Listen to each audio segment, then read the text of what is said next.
Good morning, friends. Today's Walk Pe Charcha is again in English, thanks to Donald Trump. Who he thinks he is? A global dictator, a global bully? A question that nobody is asking, but everybody is thinking, who the hell is he? Who the hell he think he is? He thinks he can make Putin and Zelensky sit on the same table.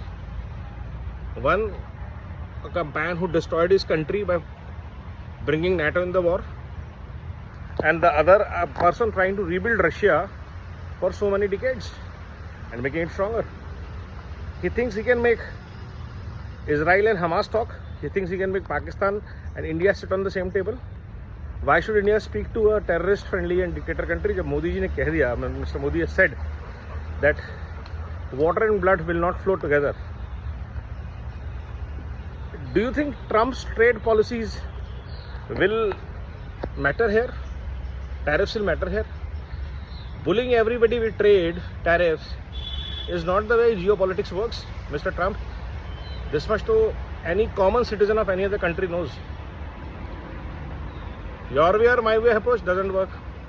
You are trying to bully whole of NATO world, the European Union, into falling back in line as per your decisions. US has already lost the plot thanks to you as a global superpower. But the bullying is not helping. First it was with arms. Now you are behaving like colonial superpower. Either you buy from British or we will increase the tariffs. But ensure buy from British and we will increase the tariffs. The French did this to Europe. Africa. The British did this to Asia. And now you are doing them back to them and to the world. Either you are a friend of US or will pay higher tariffs. So sorry to tell you, Mr. Trump, US is not the center of the world. One half of the world's population, India, China, Russia, Brazil, is not with you. You might think you can force them, but it is because US is a global consumer market. Not that you're a great country. Fortunately, you shut down universities also so that cultures can save their kids from going wrong the dream US way, US dream way.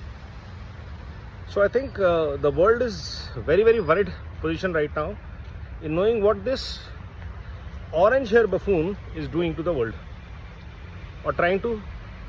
You are against the world's largest democracy, India, in support of a terrorist nation because your business links are attached with this terrorist nation. You are against Russia. You are against Ukraine also. You are against China. You are against NATO, and you think the world will support you, and you think you deserve a Nobel Prize for this. I'm sorry, but the world is not aligned to the US anymore.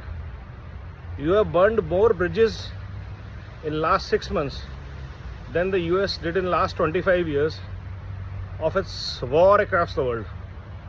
From Iraq to Libya to Syria to Egypt to Ukraine, you have not done more damage than you have done in last 6 months with your so-called trade diplomacy, where you are only worried about businesses' interest of Trump empire, its associates and its network.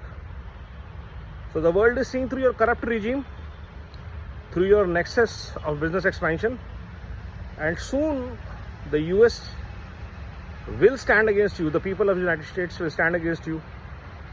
Forget other countries. They are any which way is not obeying you. You will not be able to succeed in Ukraine-Russia plan. India will continue to buy from Russia. India's buying from China will going to go increase. The trade between BRICS nation is going to grow, and you can't do a shit about it. And in all probability, if your bully continues, Australia also might join us.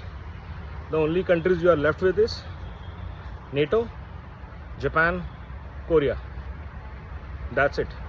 Even Canada, your neighbor, is not a happy agreement person. You might force them, but they will come after you, they will come back to you.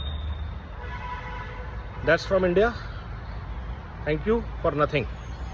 Namo Bharat, Jai Hind, Vande Mataram.